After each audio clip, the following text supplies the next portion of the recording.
Ladies and gentlemen, how you all doing? This is Con Ulrich. This is Rangru, hello, hello, hello. And folks, today on Slopes East, we're continuing our coverage over here of Herr Robert's monthly tournament. Again, this is the close combat, so while I'd love to kind of prattle on more, Rang, who do we have and what are they bringing? Left hand side in the blue, we have Arturo Diaz playing 16 Panzer with a balanced income. Right hand side in the red, we have Neutron playing, what's this one again? It's 44th Guards Infantry with a Maverick income.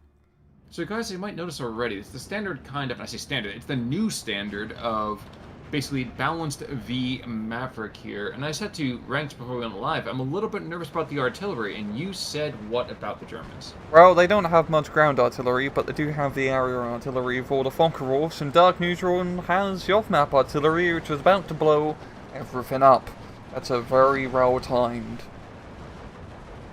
Yeah, and you know what? I feel like that's kind of been the standard that we see over here, is that in this particular position, to secure this hillside, you almost need to go and throw down some sort of crazy concentration of force immediately, and we're seeing that.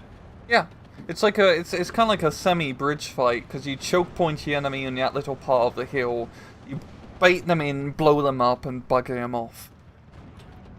And it's you know, in the past having buggery, which lands you right in the pillories, but we're seeing right now. Ooh, wow. Kind of curious. I was seeing this MG42. I was really concerned about the 233 here because I had the guard squad moving directly into it. But I forgot that there is, in fact, first of all, a 233 to the south of the bridge, and also the MG42 to pin down any infantry coming through. And as we can see right now, for the most part, things are very, very red, as Otomochiki and the PTRS are owning a huge chunk of the north, but the fight's going to be in the south, where it always seems to be on this map. Yeah, it's always comes. I mean, you see it time and time again. It's just always trying to fight over this hill, and usually for the person on the left-hand side, they usually get the short end of the stick. It really seems like most time recast this, the person on the right always wins. I don't know. I honestly would say the right side of this map would have map advantage just due to having that hill in the center. But if Arturo Diaz can actually push on up through, he still has a lot of his armored assets alive. He could potentially turn the tide. And you know, I think he's helped by the fact that he is playing the 16th Panzer. I said to you before we went live as well that I love seeing the heavy recon. And when I say heavy recon, yes, I'm aware of the fact that PTRDs can still kill, as you can see right there. And of course, they're not going to be that much help in a straight-up armor v armor kind of fight. But instead of having, wimpy flesh bags walking point, we actually have some slightly less wimpy metal bags. And they're not going to last very long, I'll grant you that. But it is still fun to see them all the same. Yeah, it's usually quite funny too, because 16 Panzer is really the only type of division you see in a 10v10 lobby. So seeing them in 1v1 is interesting. And even though they are the King Tiger division, this is actually a pretty good map to be the King Tiger division. You slap one of those bad boys up north, and well, just as long as you don't get blown up by aircraft, you're pretty much invincible. And that's kind of interesting, because if you look at the aircraft over here for, the Rodina, we do see just basically a couple of Yaks and the TUs. Yeah. And oof, there is not much down here in the south. I was just saying, and the TUs don't exactly have the right bomb loads for it. We're not seeing any kind of cluster play. We're not seeing something like that. What we are seeing is we're seeing just a lot of ground attack, kind of light bombing runs. And I say light, kind of in air quotes there. Yeah. Yeah, it just required quite a few bombing strikes to kill the King Tiger if that does end up being the case. But so far, Dark Neutron's doing a very good job of holding the hill. I mean, he's pretty much killed the entire Sotia from Arturo Diaz, and yeah, I think Diaz's best bet would be to really just play up north, use that long-range, heavy armor to your advantage, and he really has to pick up those 2 flags up north. That's a little bit ridiculous. He's taken a pretty big points bleed. Yeah, but I think that's why we have this Grillo coming on in. I would have liked it to have seen the 233 to the north. You see the top of my screen, I'm not sure where they are over on your side. Have a little bit more of an active presence there. Yep. Another Focke-Wulf coming into the south. Actually, might be the same ones before. Oh! And, man, I think he bombed him before, so I think he's just getting the HP kill on that. Yeah, not bad at all. Definitely a raw kill, but of course, I mean, this is 44th Guard. They have many more T-34s, mainly T-35s in in this case to back him up. We're seeing one of them already being brought in up north. And I guess as the first bit of Russian airplanes coming on, and yep, okay. For the record, I say light bombing strikes. I just mean like not going to give you that 1,000 kilogram kind of bomb. This is not the Tsar Bomba of ground attack planes. This is the 500 kilo ones, as you can see here. Just an average bomb loadout. A respectable one, to say your least. And I know how sarcastic that sounds to say, both on your part and my part, to say light bomb load. But when you do see that insane kind of miniature nuke, you just can't help but feel like everything else after that just becomes rather superfluous, really. Yeah, I'm still used to the standard of like early war game Red Dragon, where you had the F-1 111 Australian aardvark with 8,000 kilograms worth of bombs. And meanwhile, I'm just used to the idea of a Davy Crockett being fired at the front lines. But so, you know, we all have our crosses to bear. I think a Davy Crockett would be very useful in Arturo Diaz's case right now. He is getting hammered trying to go up his hill. He's bringing a lot of armoured assets here, which aren't really going to be rough rollers. T-34-76 is a bloody deadly at CQC, and those Panzergrenadiers are just going to get minced up at close range against SMGs. Yes, they are, and not for nothing. But the right play here, in my humble opinion, is just continue to play the air. Yes, we do see a 37 mil on the back lines. He's coming on in. But the Focke-Wulf, I'm not going to say is unable to be stopped by a single one. But when you're bombing with, you know, a few hundred kilograms of bombs, not a big deal. I'm happy to waste a run or two if that means I'm going to go and have some crazy, crazy play. We're finally seeing Arturo Diaz actually play a bit more aggressive up north. He's got some armoured assets up there, even bringing in a regular old Tiger, and actually got a kill on that T-30-45, so I think if he gets a few more infantry assets, he could actually start taking some pretty valuable ground here up north. Absolutely, and I think what you said before is 100% accurate. Even having a P4 in that area, again, guys, that is a hefty, hefty range issue to kind of fight through. Good luck having that happen. Wait, was the T-33 the thing that killed the T-34's crew? I don't know. I don't know. It might be the P-4. Last barrage, by the way, going down to the south. Understandable. The 152 really starts to lose its utility if your opponent doesn't have a lot of assets in the area. And plus, too, I mean, the 152s, as you go later and later, I feel like the targets have become a lot less price efficient, if you catch my drift, you know? Yeah. It's just... He's managed to rear down Arturo Diaz so well. Yeah, I think it's just to finish him off and just to make sure there's nothing on the bottom end of that hill.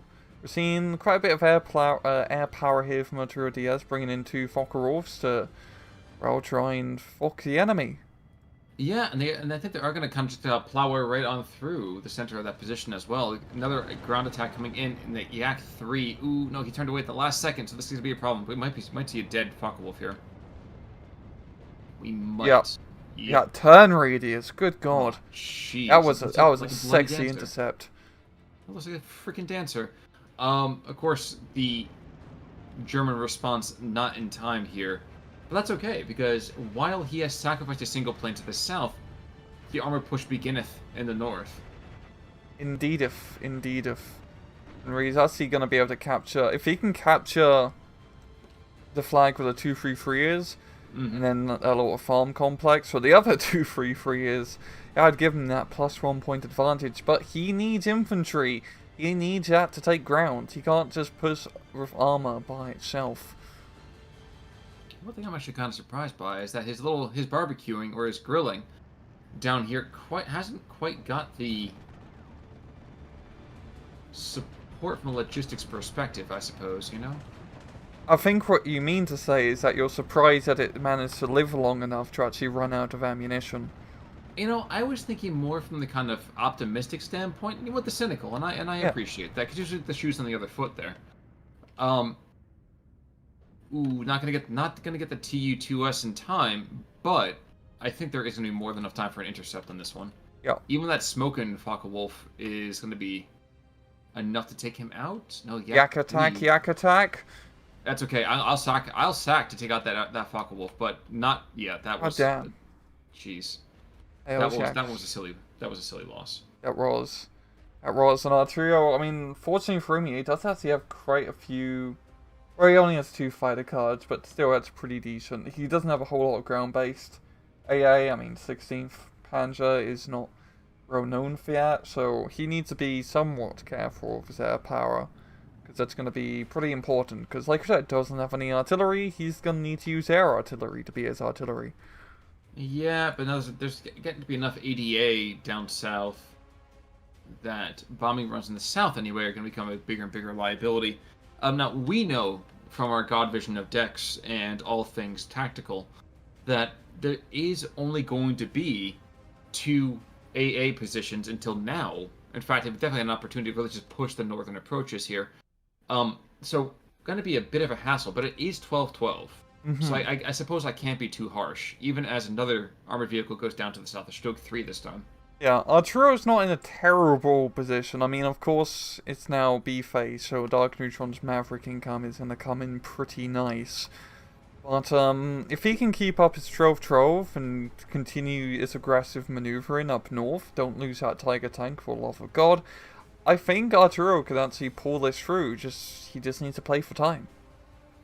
And that's always the killer, isn't it? Is that you wait for time, you want some beautiful thing to occur here, and then your opponent does something like this in the south. 2 guard squads, 2 Su-76s to help push that front line. All these guys are going to the south, aren't they? No, actually, we're getting only a couple to the south. I'm surprised by that.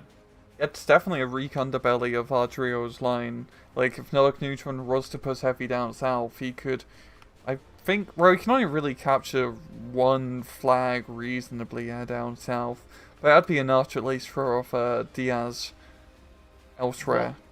Well, and that was what I was going to follow up with, is that you're looking at the northern side, you cannot stand up to that. I mean, forget the Admiral Akbar jokes. You really cannot reject that kind of firepower on the front lines. But if you swing around south, you push the town, and this is not the same kind of grindy towns we're so used to seeing. You can pick up 1 flag, you can threaten to go north, swing to cut off that bridge as well as the one behind it. If you really want to be super gutsy, go to the west, but now there's a Tiger coming in. Yeah. So good freaking luck being aggressive now. Yeah, unless you can get a good flanking shot on that Tiger or get up close and personal, it's going to be a little bit more difficult. There's a lot of infantry and support weaponry, to be fair, and another off-map artillery, so maybe he can just high explosive his way to victory, which is a very valid strategy in Steel Division 2. One I quite like. You know, you said, and there's another one, and I didn't quite realize what you had meant, but you're right, there's another 152 coming on in. I do like the fact that we see a smoke beacon dropped over here on top of the ZIS-3s and the M42s. Those 2 guys are going to be more than enough to kind of retard a lot of progress. Unfortunately, this guard squad is not going to be quite as lucky as those anti-tank positions in the trees. Yeah, and Arturo is now getting that +1 point advantage. He has pretty much uncontested control in the north up now. There's a T-3045 being brought in, which could potentially kill the Tiger. It's unvetted, of course, but I do give the advantage to the Tiger. 1 whole T-3485. Sorry, I mean, you need at least, like, what, 5 to 7 for the exchange rate, I believe. I'm more familiar with Sherman's to Tigers with my exchange rate, to be honest. Well, the first thing is you have to actually transfer first from a 34 into the American dollar. So it's the ruble to dollar, and then you have to do the whole kind of left pocket, right pocket into the Deutschmark at this point. Yowza. The 152 into town. See, this is the opportunity then. There you go, and that's a bunch of infantry, and... Okay, yeah, I don't think that Tiger's really going to be able to do too much down south. He needs infantry, and, well, he's bringing that in, but mainly more 2-3-1s, which... Well, they could actually perform pretty well in the town. Yeah, I suppose he could. There's a The T-34. autocannons have been more than enough. If the Tiger takes out the T-34, which he, should be able to do, then things are going to go horribly for the Russians. Not quite as much as that 233 can actually put a shot online, but hey, I guess this blast and array. Get some good long range shots on the tanks on the hill, so that's something at least, but I mean this is going pretty well here for Dark Neutron. If he flips that flag down south, we'll be getting that +1, but Well, actually, he kind of needs a +2, I think, at this point, if he wants a safe Yes. victory. I mean, he could Yes. just get a +1 and then try to hold until relieved, till, like, the 30-minute mark or something. But, that can be a bit of a risky strategy, especially against, balanced income Panzer Division. Now we are going to see a resurgent push over here back on the hillside. You can see cheeky bombing run snuck in, pulled out the tank with this on Nikki, and there's the kickoff. I'm not sure. I mean, this is like a Blood Bowl kickoff, so expect to see some bodies here. um, but they're gonna hit the front lines at least. Yeah, he's pushing hard, and he's gonna be pushing pretty fast here. There's a 14-10 as well, so taking 2 flags, boom, boom, right after each other. Very helpful to have those light machine guns on the 251s. Unfortunately, not quite the most durable of things. You can see right there what tends to happen to them very, very quickly.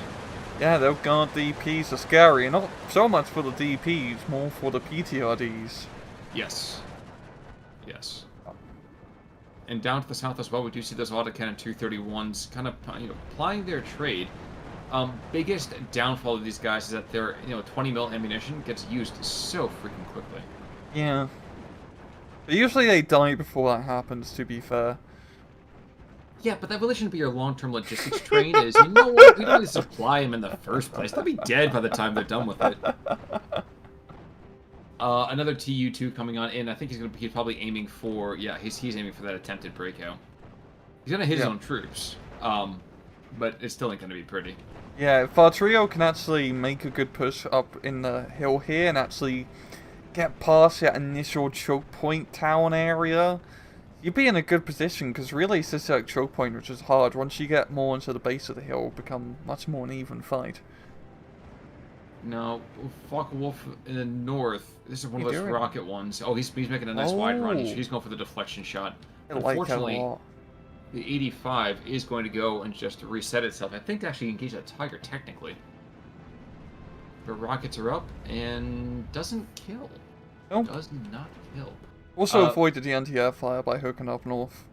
Well, there's the other thing I was going to mention too, is that, the 37 mils brought down another one of the intercepting Focke-Wulfs. So while the air power has certainly been evident, I don't know it's necessarily been the most efficient. Yeah. It's been quite a lot of air power from the Soviet side, but Arturo still being able to bring in those rocket planes and do damage. And hey, there's even more Yaks. It's a whole lot of Yak attack.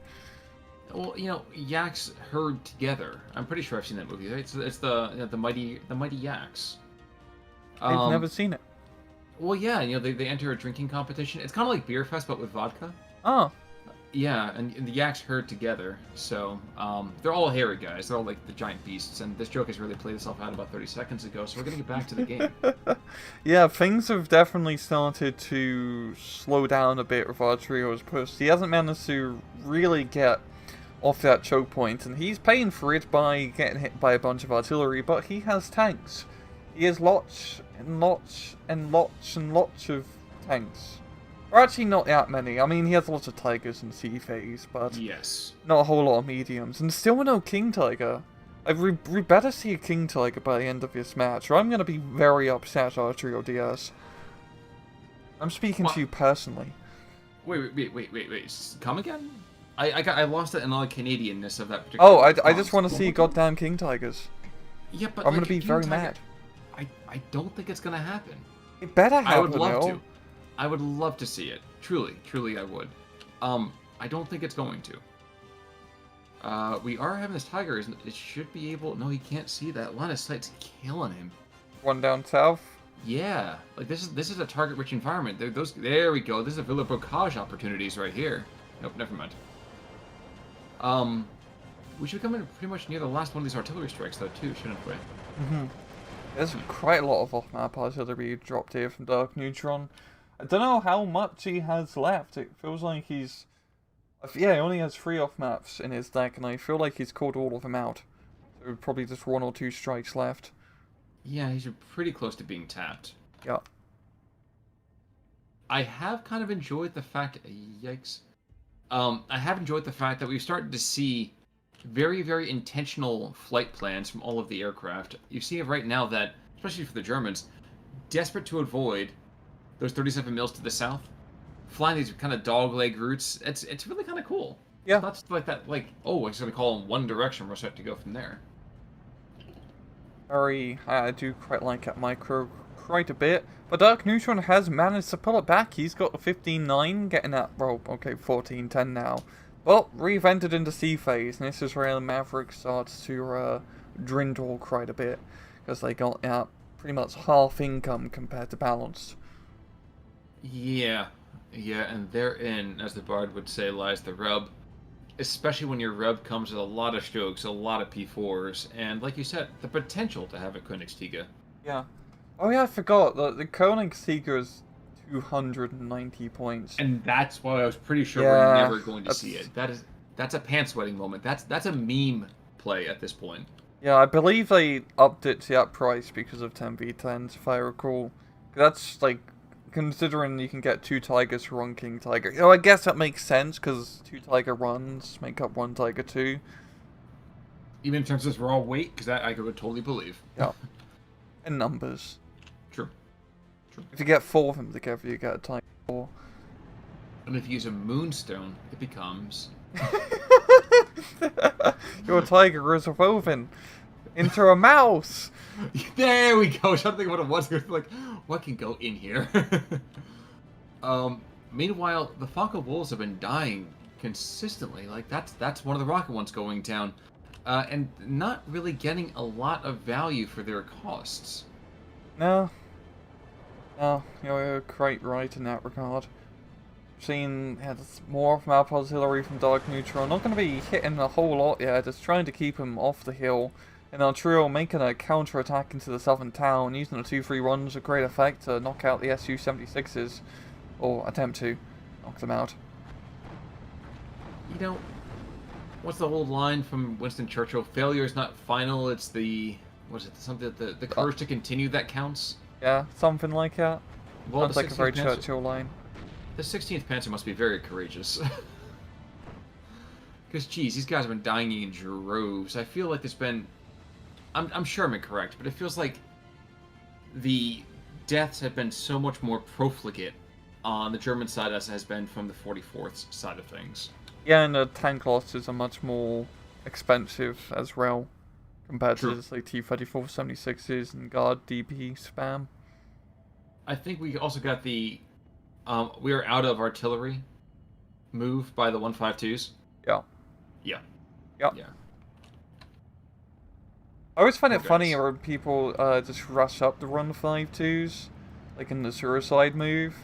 I mean, I get it because it's worthless, but guys, don't you care about your KD ratios? Rush out to, like, the back of your base so you don't give your opponent a 350-point scoreboard kill at the end. Exactly. It's all about the KD ratio. Yo, you gotta watch your numbers, man. It's just that's kind of how it is in general. Yeah. Think about it. We're going into winter. I know you want to put it on a little bit of extra weight for your KD, so this is that time. Summer's when you slim down. Mm-hmm. That's when you go and you drop the KD as much as you can. Play hard. Exactly. Up north, we're seeing a T-34 do a bit of a suicide rush here, gonna run in between a rock and a hard place. Of course, when your opponent is shooting like that, though. Yeah, there we go. He shouldn't have been able to get that far. No, he shouldn't. But, he did. Yes, very, very, very true. Yeah, I mean, time is on our trio's side, but he is still losing by a +1, but 16 minutes, by that time, Dark Neutron will be out of units.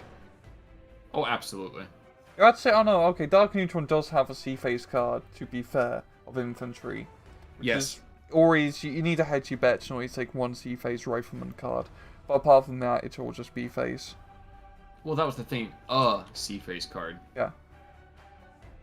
And the TU... Actually, I feel like the TUs might have been his ace in the hole, so to speak. Because we have 6 of them as a potential, and you can see right here, if they're able to be utilized and kept alive, and that's always the hardest part, contrary to what people say about it being the waiting, I don't know if the Focke-Wulfs have been efficient enough in taking out their Russian counterparts. No, they've actually... Yeah, he's actually been able to keep a lot of his airplanes alive from Dark Neutron's side. He doesn't have a whole lot of TU2, so it definitely is working out quite well for him. I think it's the anti-air down south, which is definitely giving him that good protection. Oh, absolutely. I will say this Tiger be a little bit more aggressively placed. I can understand why he's not, but I find it to be a little bit underutilized there. Yeah, I think he's just kind of like the blocking detachment. Yeah, but usually you don't have to play a blocking detachment for your, side armored fighting vehicles. Usually that's what they invented death. Like, you don't, whatever. It is 13-11 though in favor of Dark Neutron. Arturo Diaz is certainly on his back foot for half a second here, but we are seeing more and more light vehicles being thrown to the fore. I mean, geez, we have the Recon P4s, I can call it, can get called in now. Yeah. Oh yeah, it's a pretty big C-phase card. And we overlook that often because, again, like we've always talked about, Recon just doesn't get a lot of love. But the 16th Panzer has heavy Recon in spades. Mm-hmm. To the point that their opponents usually need spades because they're going to be using them to go 6 feet under to hide from them. Yeah, reconnaissance optics and tanks are quite nice because you can spot and shoot without all in run. Not the best reconnaissance, but I mean, when your reconnaissance has a 75mm cannon, I don't think you can complain too much. I believe that's what the men in the business and the women in the business call it, reconnaissance in force. Yes. But yes. We are seeing up to the north that the middle of the territory is going to go back into German hands, and Hans is going to get more hands on the next flag to the northeast of that as well, I'd imagine, pretty quickly. Yeah. And it is 13-11, yes sir. You can just do like a good mechanized push up north here. You can cap at northern town. But yeah, those 2-5 runs are going to rush right up and just get anti-tank rifled. And you know what? I think the important thing here is he now knows that there are troops in that town. Yep. And he's going to try and blow them up. Oh! And Dark Neutron, eager to save his troops, does tap out. Yep, makes sense. He probably was not going to get the victory. He needed to bleed our trios much harder earlier on to have a chance. But therein, I mean, there we have it. We have ourselves an end of the game here. And again, KD, like I kind of anticipated, it is a lot closer than it seemed.